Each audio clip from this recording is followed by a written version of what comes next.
রাতে কার ফোন এসেছে কে জানি। ও আচ্ছা, হ্যালো। এই শোন, তুই যে ভিডিওটা ছেড়েছিস সেই ভিডিওটা এক্ষুনি তুলে নে। কেন ভিডিও কেন তুলবো? আমি তো অন্যায় কিছু করিনি, ভিডিও তো আমি তুলবো না। ভিডিও তুলবি না? ঠিক আছে, তাহলে তোর সঙ্গে কোনো সম্পর্ক নেই। এইটা কার নাম্বার? আননোন নাম্বারে ফোন। শোনো না, তোমাকে নিয়ে আমাদের এখানে খুব চর্চা হচ্ছে। আমরা তোমার ভিডিওতে কমেন্ট করেছিলাম তো, আমাদের ধরে ধরে থ্রেট দেওয়া হচ্ছে। তুমি একটু সাবধানে থেকো। আর করছে তোমার নিজের লোকেরাই। হ্যাঁ, বিশ্বাস হচ্ছে না কেন? তোমার কাছে ফোন আসেনি? আসবে আসবে, আরো আসবে, দেখো না।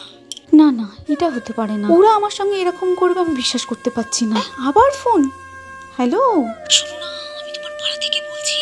আরে বাবা, তোমার ভিডিওতে কমেন্ট করেছিলাম, শেয়ার করেছিলাম বলে প্রচুর থ্রেড আসছে। আর তোমার বাবা মাকে নিয়ে উল্টোপাল্টা কথা বলছে।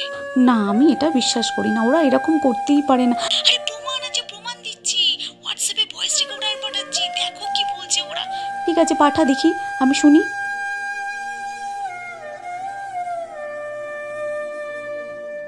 এই, তোরা কেন কমেন্ট করেছিলিস রে? হ্যাঁ, তোদের কম উপকার করেছি নাকি? হ্যাঁ, ও এখান থেকে এসে বিজনেস করছে, তোরা সাথ দিচ্ছিস। ওর বাবা মা বুড়ো হয়ে গেছে, আর ওর বাবা মাকে কে দেখবে? বড় বোনের কোনো আতাপাতা নেই, আর ছোট বোন তো সেইখানে থাকে, আর ভাই যায় অফিসে। আমরাই দেখবো, আমরা ছাড়া কে দেখবে? হ্যাঁ, তোরা কমেন্ট করছিস। কাকিমা কেমন আছো গো?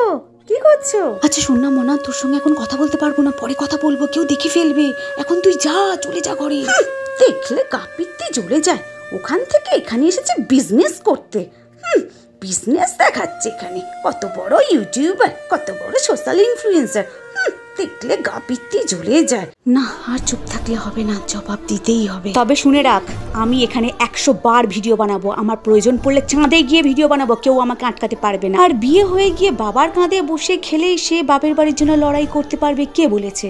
আর কোন সংবিধানে লেখা আছে বিয়ের পরে সে যদি শ্বশুর বাড়ি থাকে সে বাপের বাড়ির জন্য লড়াই করতে পারবে না? 100 বার পারবে, এটা আমার জন্মভূমি, সেটা ভুলে যাস না। মনে রাখিস, এই দেশটা কারোর বাপের সম্পত্তি নয়।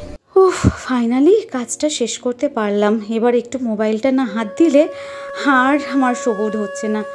দেখি ভিউজ কত এলো। হ্যাঁ, মনিটাইজেশন পলিসি প্রত্যেকটা ভিডিওতে। যা দেখি, একবার দিবাকরকে ফোন করি। হ্যালো দিবাকর, শোন না, সবকটা ভিডিওতে মনিটাইজেশন ইস্যু চলে এসেছে, কি করি বলতো? শোনো না মামি, ভিডিওগুলো মনে হচ্ছে ডিলিট করতে হবে। ডিলিট করা ছাড়া তো আমি আর কোনো উপায় দেখতে পাচ্ছি না। আমি অনেক আগেই দেখেছি ভিডিওগুলো ডিলিট করতেই হবে। না রে, ভিডিও ডিলিট করব না, আমরা লড়াইটা করছি জাস্টিসের জন্য, টাকার জন্য নয়। ভিডিও আমি ডিলিট করব না, দরকার নেই টাকা, জাস্টিস চাই। প্রতিবাদ তো আমি অনেক দিন আগেই শুরু করে দিয়েছিলাম, কোনো সময় ক্লিভেজ নিয়ে, কোনো সময় রাস্তা নিয়ে, কোনো সময় রাস্তায় থাকা জল নিয়ে। কি পেলে মানে কি বলছো তুমি? তুমি সব কিছু হারিয়ে অনেক কিছু পেয়েছো। 22,000 মানুষের আশীর্বাদ তোমার মাথার উপরে রয়েছে, এর থেকে বেশি তুমি কি চাও মো? ভগবানের আশীর্বাদ স্বয়ং তোমার মাথার উপরে রয়েছে, সেটা তুমি হয়তো বুঝতে পারছো না, আজ একদিন ঠিকই বুঝতে পারবে। তুমি সব কিছু হারিয়ে অনেক কিছু পেয়েছো।